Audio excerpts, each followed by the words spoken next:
There's a pretty one, Ulysses.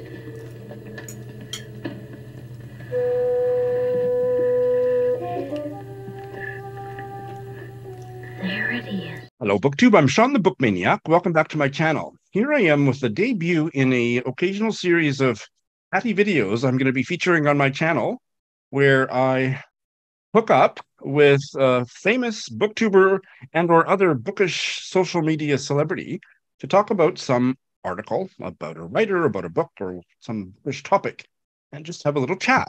So I would like to welcome for my debut episode, I don't think I've given this series a title, but welcome suggestions, Nyambura from Nairobi. Welcome.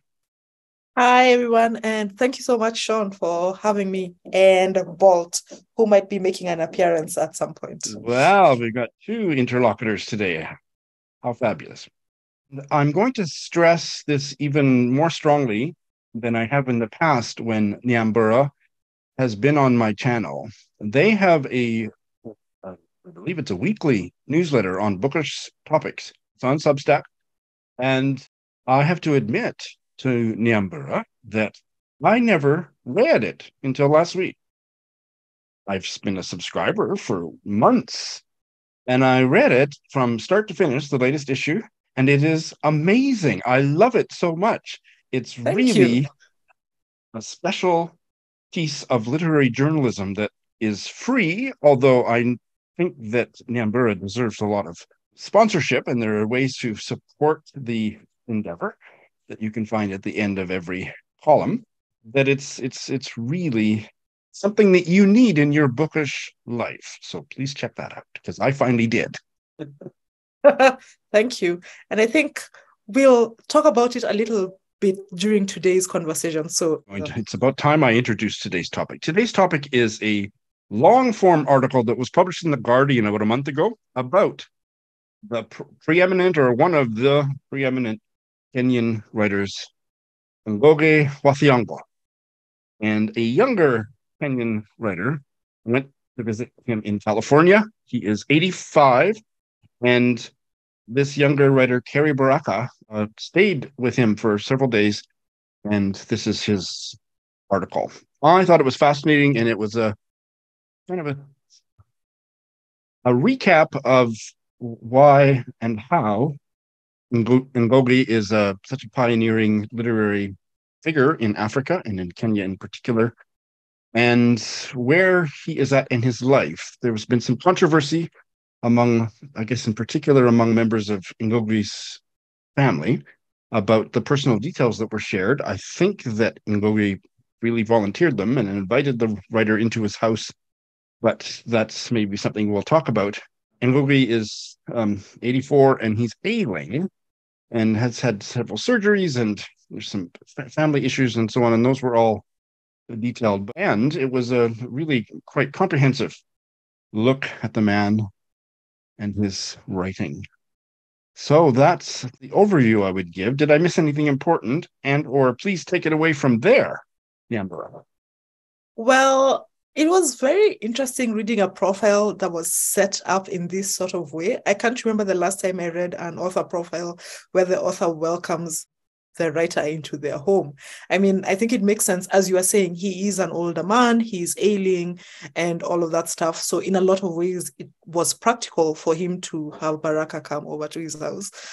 But that formed the basis of a lot of the controversy, especially on Kenyan Twitter. You know, how do you have somebody over at your house and then they write something like this? Became the way it was discussed. And I found actually the way it was talked about almost as interesting, if not more interesting, than the profile itself, which maybe that's what makes for discourse, the way we talk about things, you know. And I would say that I was vaguely aware of the controversy.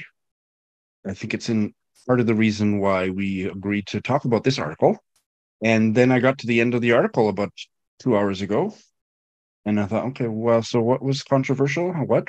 And so then I went to Twitter and searched for some commentary. And so I guess the things that his family members objected to was to show him with his ailing health and to describe in detail all of the things about that, and also the fact that he and his second wife are in the process of divorce, and so he's living alone. And those details apparently hadn't been public before. Mm-hmm, mm-hmm, mm-hmm. But as you said also, I mean, and this comes out in the article, he, during the course of those 3 days they spent together, also takes part in a webinar and all of those things. So he's very lucid. It's very odd to create the impression that he was almost taken advantage of by having this writer come into his home and interview him and so on. So that was a very curious take. And I think somebody said this in a WhatsApp group. I mean, WhatsApp groups, they will come up often during these conversations we will have. They said there is a way in which we elide the humanity of older people, and part of it is almost refusing to acknowledge that they have a right to make certain decisions that we might not agree with. And I mean, you know older people, I know older people. I think there's almost an element of ageism in the way it was being discussed amongst Kenyans that really stood out for me. Being discussed, but not actually in the article. I thought it was very respectful. There were details about his physical health. He had a day surgery. In the middle of the time, the young guy, Kerry Baraka, was there. I thought it was respectful. I was surprised to hear that he and his wife had separated, but I don't think he would have mentioned it to this guy if he wanted to keep it secret. So yeah, There was a lot of meat here. My experience of Ngũgĩ's writing is especially this. This is one of my favorite African novels. It's one of my favorite post-colonial novels, and it's an early work. Weep Not Child, 1964, I believe. And then I didn't enjoy this. I think it's his very next novel, The River Between, 1965. Didn't care for it as much. And in fact, I started my Ngũgĩ journey with his one of the volumes of his memoirs, Birth of a Dream Weaver. This article for me really fleshed out the evolution of his politics as a writer, and that he got into, I knew that he at a certain point switched from writing in English to writing in, and I'm going to need your help to pronounce the language. Gikuyu. Yes. Can you say it again? Gikuyu. Oh dear. Kikuyu. I think I'm going to let you say it from now on. I think in English people say Kikuyu, but in Gikuyu you say Gikuyu. Yes. Okay. And then it's fascinating that he wrote in his native language from then on, and then translated them into English after that. It's just a fascinating man. And his politics, his political views on post-colonialism and what language and the writing in one's native tongue was a fascinating aspect of this. Some of your viewers probably will remember that he was long-listed for the International Booker Prize, and he made history for being the first writer to also translate himself. I mean, in that year, he was not shortlisted, but that was pretty interesting because that's not what you expect generally. And there was quite a bit in here about how much is made of the fact that he hasn't received a Nobel Prize. And I was quite convinced that he himself really doesn't care to one way or the other. But yeah, I mean, there's a significant Ngũgĩ wa Thiong'o fan club that is disappointed every year, and there are journalists who take punters, is that what we say? Punters and pundits who are both, everybody has thoughts about when he should get it. And I mean, when you think about it, this is a bit like the situation with Chinua Achebe, if you remember. People expected him to win a Nobel Prize, and he did not. And as we know, it's not awarded posthumously. So once you're gone, your chance is gone. On some level, people really want him to win. And that also ties in with some of those details of how infirm he is, or how he's not been feeling very well, because it's a bit like, how much time does he have left? This is a very an-African thing to say, but how much time does he have left to possibly win the Nobel Prize? It's at the back of people's minds, I think, and there's a way in which, especially the device that Baraka uses to show the passage of time in terms of folks waiting for him to win the award, really highlighted the fact that, the man is not growing any younger. He's serving people tea in his backyard as they sit around waiting for him to be announced, so. He wanted to cheer up the reporters that were so disappointed, or the pundits or whatever they were that were outside his house. Yeah. But it was very effective I thought it was very effective that the writer of this article was a young Kenyan writer. And part of the article was about the generational divide and also the fact that Kerry Baraka, is not an embodiment of the principles that Ngũgĩ has espoused all his life. He doesn't write in his native language. He writes in English. And that was all part of the article. That really worked for me.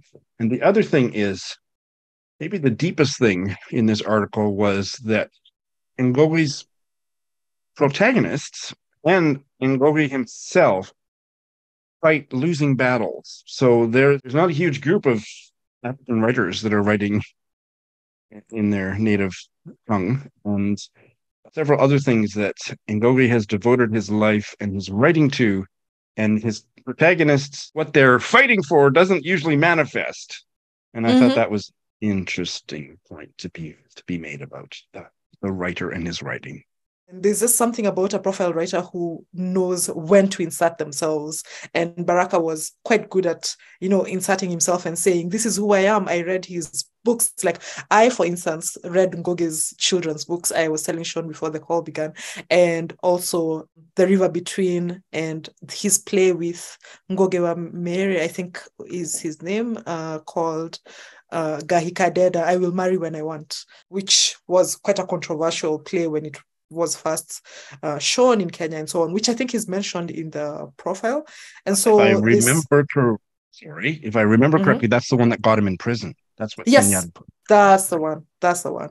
And so I enjoyed the ways in which Baraka inserted himself in the telling of this interaction, to keep on reminding us that the writer is present, which sometimes we are almost trained to forget that the writer is bringing themselves to the writing. So that was quite enjoyable. And as you say, the fact that he was a young Kenyan writer encountering maybe the foremost Kenyan writer of his time or our time was quite something to behold. I really enjoyed that. Yeah.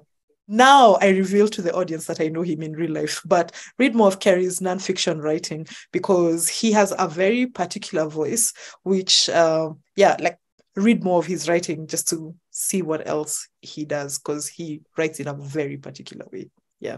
This is not sponsored.